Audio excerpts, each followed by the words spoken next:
죄로 가득 찬 세상을 심판하시면서 하나님은 구원의 길을 열어놓으셨죠. 그게 방주였습니다. 이것은 하나님의 은혜를 우리에게 보여주고 있는 것입니다. 받을 자격이 없는 사람들에게 베풀어 주신 은혜. 노아가 의인이라고 하지만 그 전에 나온 성경 표현은 노아가 하나님의 은혜를 입었더라. 하나님의 은혜 때문에 노아는 구원받을 수 있었고, 그리고 노아는 하나님의 은혜 때문에 방주를 지을 수가 있었던 것이죠.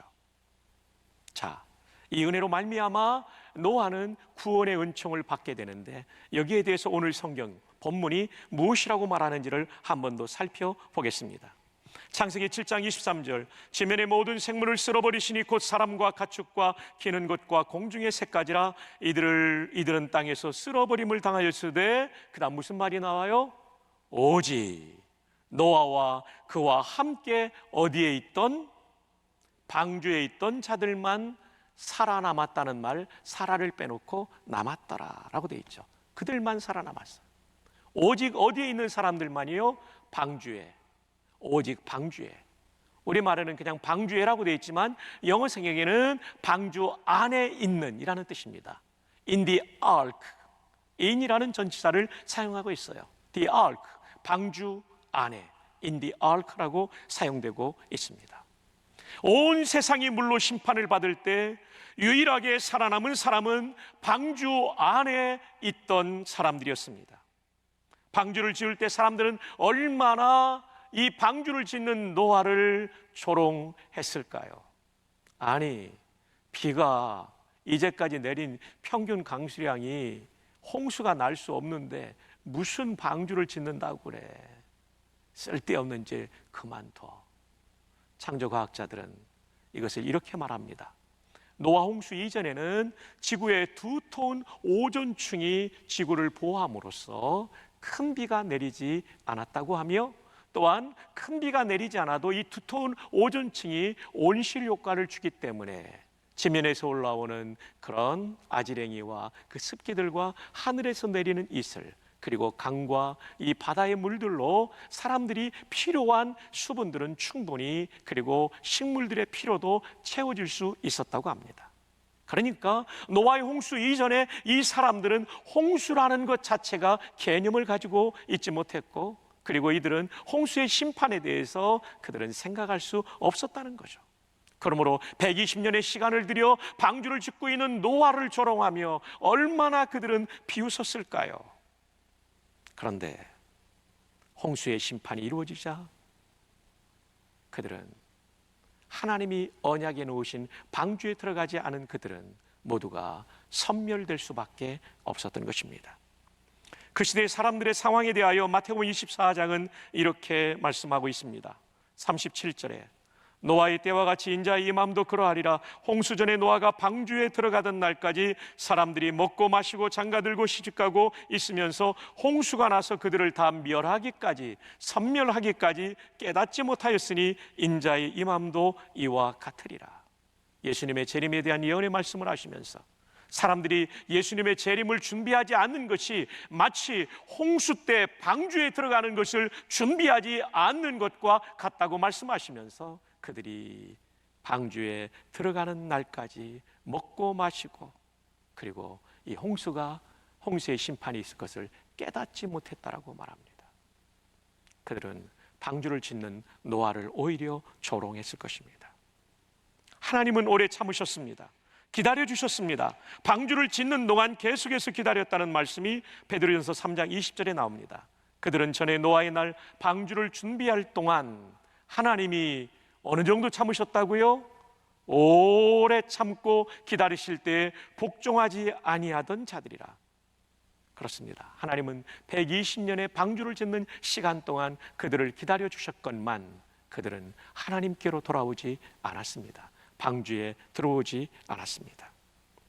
노아는 끊임없이 이 방주에 들어와야 된다는 사실을 전파했다라고 베드로 후서는 증언하고 있습니다. 노아가 의의 메시지를, 구원을 받을 수 있는, 의로움을 받을 수 있는 메시지를 전해줬다는 것이죠. 영어 성경에 보면 A preacher of righteousness라는 단어를 사용하고 있어요. 의의 설교자 또는 선포자라고 말할 수 있겠죠.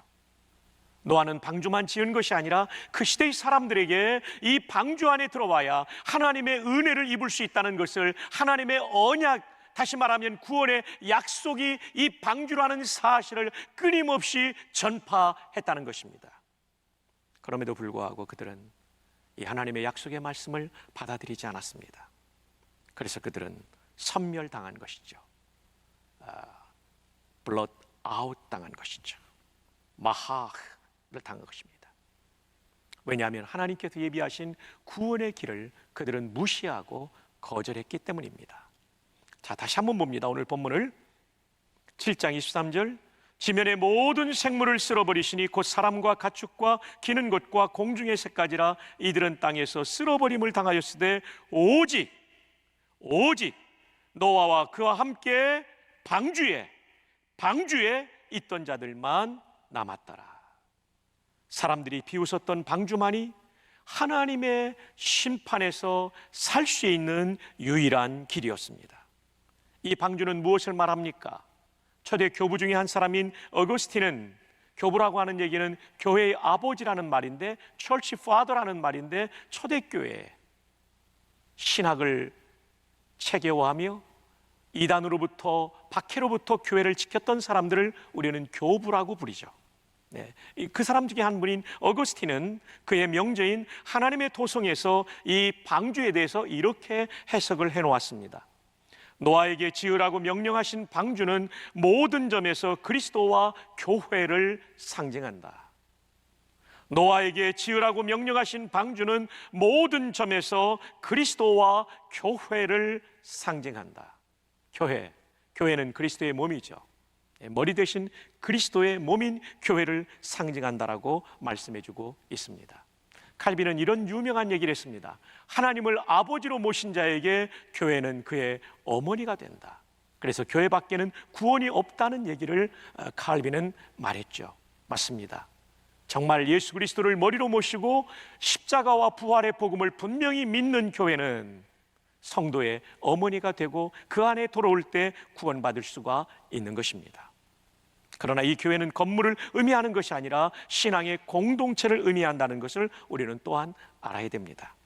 그런데 저는 이 방주에 대해서 예수 그리스도가 방주 되심에 더 초점을 맞추려고 합니다. 그러므로 주 안에 사랑하는 성도 여러분, 저와 여러분이 예수님을 구주로 믿을 때 우리는 예수 안에 있는 것입니다. 믿으시면 아멘. 중요하니까 한 번 더요. 저와 여러분이 예수님을 구주로 믿으면 로마서 8장 1절의 말씀처럼 우리는 예수 안에 있는 것입니다. 예수님과 친밀한 관계를 맺고 있는 것입니다. 그 사람에게는 결코 정죄함이 없습니다. No condemnation. 우리는 죄로부터, 죄의 판결로부터, 죄의 책임으로부터 해방된 사람들입니다. 다만 이제 우리 안에 있는 죄성의 오염을 우리는 씻어가야 될 존재들이라는 것이죠. 예수 그리스도만이 우리에게 유일한 구원의 길이 되심을 로마서 8장 1절은 그리스도 예수 안에 있는 자에게는 결코 유죄 판결이 없다는 말씀으로 설명하고 있고요. 사도행전 4장 12절은 다른 이로서는 구원을 받을 수 없나니 천하 사람 중에 구원을 받을 만한 다른 이름을 우리에게 주신 일이 없습니다. 이만희가 구원자 아닙니다. 오직 예수님만 우리의 구원자이십니다. 하나님이 주신 가장 위대한 선물은 무엇일까요? 노아 시대는 방주였습니다. 우리 시대는 예수 그리스도이십니다. 그러나 그 방주도 예수 그리스도를 예표하고 있기 때문에 전 시대를 뛰어넘어 유일한 구원의 길, 하나님이 인류에게 주신 최고의 위대한 선물은 예수 그리스도이신 줄로 믿습니다. 아멘입니까? 아멘입니까? 예수 그리스도가 우리에게 최고의 위대한 하나님이 주신 선물임을 확신하기를 바랍니다. 그리고 이것을 자녀들과 함께 꼭 나눌 수 있기를 바랍니다. 그런데 요즘 예수 그리스도와 그분의 교회의 이름이 비난을 받고 있는 시대를 우리는 살아가고 있습니다. 어떤 측면에서는 핍박의 측면도 있을 수 있지만 또 다른 측면에서는 교회의 부주의함 때문에 비난을 받을 수 있다는 이런 균형 있는 분별력을 우리는 가져야 됩니다. 방역의 문제로 인해 교회와 중앙정부, 교회와 지방정부가 갈등을 빚고 있습니다. 이에 대해 우리는 어떻게 생각해야 될까요? 이에 대하여 성경적인 교회사적인 대답을 여러분에게 드리고자 합니다. 레위기 13장과 14장에는 전염병 질병, 요즘은 감염병이라고 하죠. 전염병을, 이 감염성 질병인 나병, 한센병에 대한 지침을 내려주고 있습니다. 이 지침에 따르면 나병이 걸린 것으로 의심되는 사람은 다음 세 단계를 거치게 되어 있었습니다. 첫 번째 단계는 나병에 대한, 한센병에 대한 진단을 내립니다. NO, 한센병에 걸린 게 아니라면 집으로 돌려보냅니다. 그런데 한센병에 걸렸다면 그때부터 치료받을 때까지 격리지만, 그런데 확진도 아니고 그렇다고 완전히 정상인 것도 아닐 때는, 의심 환자일 때는 7일간 격리를 성경도 했습니다. 아이솔레이션을 했던 겁니다. 가정으로부터 떨어져서, 그리고 성막으로부터 떨어져서, 사람들로부터 떨어져서. 왜냐하면 감염성 질병이기 때문에 다른 사람에게 인펙트, 감염을 일으킬 수 있기 때문이었던 것이죠. 그리고 7일이 지난 다음에 의심, 7일이 지났는데도 불구하고 확진은 아닌데 의심이 될 때 한 번 더 7일 격리를 하게 됩니다. 그러나 격리를 통해서 이 사람은 정상이 날 때는 집으로 돌려보내죠. 그리고 이 2차에서도 확진자가 된다고 하면 그 사람은 치료받을 때까지 격리가, 아이솔레이션이 이루어졌던 것이죠.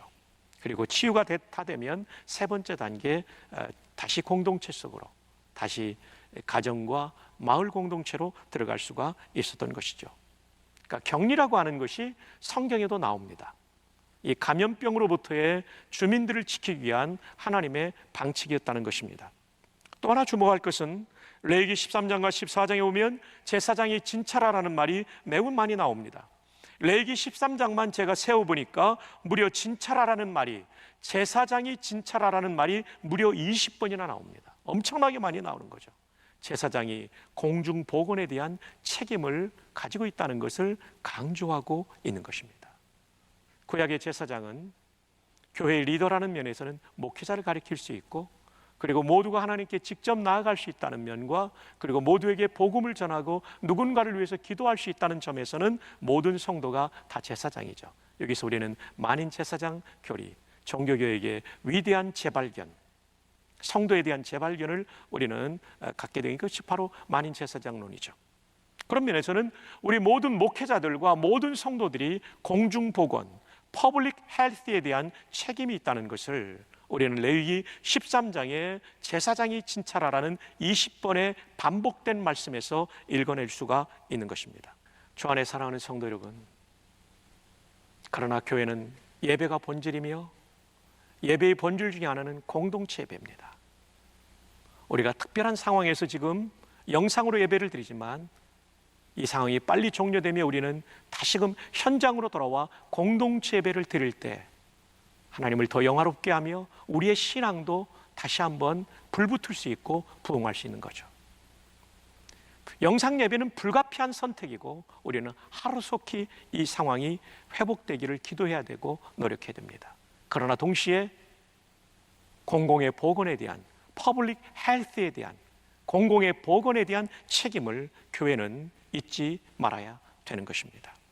여러분이 위험지역을 갔다 왔고 검사가 필요하다는 문자가 온다면 당연히 보건소든 병원에 가든 여러분이 검사를 받아야 된다는 것입니다. 이게 성경의 원리입니다. 이게 성경의 원리입니다. 리처드 마우 박사는 개혁신학자입니다. 이분의 명저는 무례한 기독교. 이 책을 한번 꼭 이 시대를 사는 성도님들이 꼭 읽어야 될 책이에요. 무례한 기독교의 원 제목은 Uncommon Decency라는 단어입니다. Uncommon은 일상적이지 않은 또는 희귀한이라는 뜻을 가지고 있습니다. Decency는 예의 또는 예절을 말합니다. 예절이 희귀한, 예의가 희귀한 그런 뜻이죠. 근데 그것을 무례한 기독교로 번역을 했어요. 부제는 다원주의 사회를 사는 그리스도인의 시민 교양. 영어의 제목은 Christian Civility in an Uncivil World. 번역하면, 직역하면 무례한 세상에서의 그리스도인의 예의 바름이라고 말하고 있어요. 세상은 얼마나 거칠고 세상은 얼마나 예의가 없습니까? 그럼에도 불구하고 기독교인들은 예의 바른 사람이 돼야 된다라는 것을 얘기해 주고 있죠.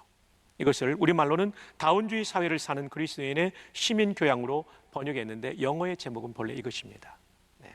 이제 번역을 하면서 이 책의 전체 내용을 요약해서 압축해서 제목을 잡다 보니까 조금 다른 표현이 있지만 제가 직역해드린 것이 영어의 원저가 되겠습니다. 희귀한 예의, 무례한 세상에서의 그리스도인의 예의 바름이라고 제목과 부제를 설명할 수 있겠습니다. 리처드 마우 총장은 풀러 신학교 총장을 최근까지 역임했던 분입니다.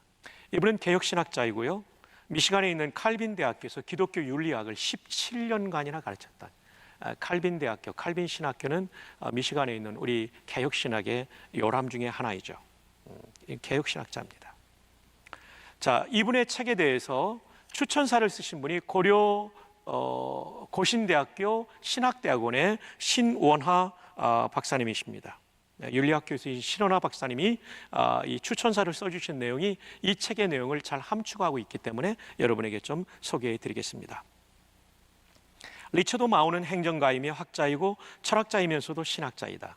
그는 철저한 칼빈주의 전통, 개혁신학을 칼빈주의라고 그러죠, 속해 있다. 그는 복음의 진리를 보수하면서도 이 세상의 문화와 다양한 사조를 관용하며 정중한 태도와 눈으로 바라보고 그것에 애정을 갖고 대화하며 승리주의적 태도가 아니라 십자가에 못 박힌 태도로 접근하여 노력하는 보기 드문 복음주의 학자다. 마우의 주된 학문적 관심과 작업은 크게 두 가지로 분류할 수 있다. 첫째, 영적인 것과 세상적인 것. 복음과 사회라는 다소 이분법적 사고에 천착해왔던 개신교회들에게 사회 윤리적 각성을 촉구하는 일이다. 그는 주로 70년대와 80년대에 걸쳐 학문적 초점을 이 세상 구석 어느 한치라도 다 주의 것이라는 아브라함 카이퍼의 개혁주의 세계관에 근거해 그리스도인이 세상에서 하나님의 주권을 구현하는 삶을 권고하는 것에 맞췄다. 마우는 이 세상에서의 그리스도인의 삶은 거룩한 세속성의 삶이라고 강조하면서, 그렇죠, 소금과 빛이 세상 속에 침투해 들어가죠. 분리되지 않아요. 그러나 그 안에서 거룩을 드러내고 거룩으로 세상을 바꾸는 거죠. 그래서 우리는 세상 속에 들어가지만 거룩을 지키는 거룩한 세속성을 갖춰야 된다는 거죠. 그 삶을 진작하기 위해 그리스도인의 정치 윤리와 사회 윤리를 위한 이론적 틀을 세워 교회에 제공하는 일에 앞장서 왔다. 둘째, 1990년대 이후 70년대, 80년대는 이 거룩한 세속성에 대해서 연구했다면 90년대 이후 그의 관심은 점점 그리스도인이 하나님 나라의 시민인 동시에 이 사회의 시민으로서 비기독교적인 사조와 삶의 패턴이 주도하는 사회에서 어떻게 살아가야 할 것인지로 옮겨져 이를 위한 공공철학, Public Philosophy, 공공철학 내지 문화철학을 세우는데 관심과 노력을 집중했다. 다원주의 사회에서 그리스도인이 어떻게 다른 신앙과 문화를 가진 사람들과 대결하지 않고 공존하면서 그들에게 복음을 전하며 또 그들과 함께 더 나은 사회를 만들어 갈 것인지에 대해 나름대로 방안을 모색하고 제시하는 일이 이 시기의 주요한 관점이었다. 여러분, 다원주의 사회와 종교다원주의는 구분해야 돼요. 종교다원주의는 예수님 외에도 구원이 있다는 주장을 하는 겁니다. 기독교 안에도 이런 주장하는 사람들이 있어요. 그걸 종교다원주의라고 그래요. 그러나 우리가 살고 있는 사회는 기독교가 국교인 나라가 거의 없죠. 그래서 종교의 자유가 인정되다 보니까 기독교, 불교, 천주교 다 들어와 있지 않습니까? 이런 사회를 다원주의 사회라고 부르는 겁니다. 근데 기독교 외에도 구원이 있다면 하면 종교 다원주의가 되는 거고, 우리가 살고 있는 사회는 다원주의 사회라고 우리가 이렇게 구분해서 설명할 수 있는 것이죠. 다시 한번 이 부분을 읽어드리겠습니다. 다원주의 사회에서 그리스도인이 어떻게 다른 신앙과 문화를 가진 사람들과 대결하지 않고 공존하면서 그들에게 복음을 전하며, 대결하고 싸우다 보면 아무것도 안 된다는 거죠. 공존하면서 그러면서도 거룩을 지키고 복음을 전하며 또 그들과 함께 더 나은 사회를 만들어 갈 것인지에 대해 나름대로 방안을 모색하고 제시하는 일이 이 시기의 주요한 관심이었다. 그 다음 문장도 중요합니다. 마우는 그리스도인들이 다른 문화와 종교를 가진 자들에게 복음의 진리를 드러내기 위해서는 무엇보다도 첫 번째 뭐예요? 정중하고, 두 번째 뭐예요? 친절하며, 그 다음 뭐예요? 관용하는 태도, 즉 기독교적 교양과 예절, Christian civility, 기독교적 교양과 예절을 갖추어야 한다고 주장한다. 점점 사나워지고 전투적이 되어가는 사회에서 결코 일상적이지 않은 희귀한 예의, 신 교수님께서는 비일상적인 정중함이라고 말했는데, 저는 희귀한 예의라고 하면 훨씬 더 이해하기가 좋을 것 같아요. 워낙 예의가 없으니까 예절이 희귀한 시대 아닙니까? 그 희귀하지만 있어야 되는 그 예의를 갖추고 일반 시민들을 대하고 살아가야 함을 강조한다. 정말 중요한 내용입니다. 이게 복음 전파의 고속도로를 내는 일이에요. 마오는 그리스도인은 다른 신앙, 신념, 가치들을 가진 사람들을 존중하는 태도를 먼저 가져야 한다고 한다.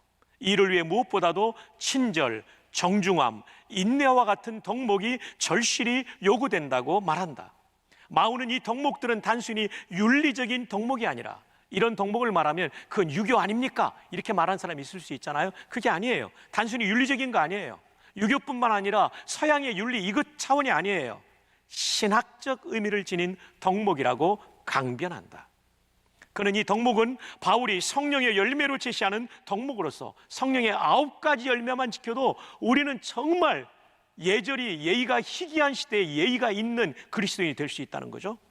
다시 읽습니다. 그는 이 덕목은 바울이 성령의 열매로 제시하는 덕목으로서 소위 성령 충만한 신자는 마땅히 갖추어야 할 덕목이고, 거듭난 성도들은 이것을 당연히 형성해 가야 한다고 주장한다. 맞아요. 성령 충만하면 9가지 열매가 맺히잖아요. 이것이 세상 속에서도 드러나야 된다는 거죠. 예수님이 나는 마음이 온유하고 겸손하니, 그 성품이 드러나셨듯이 말이에요.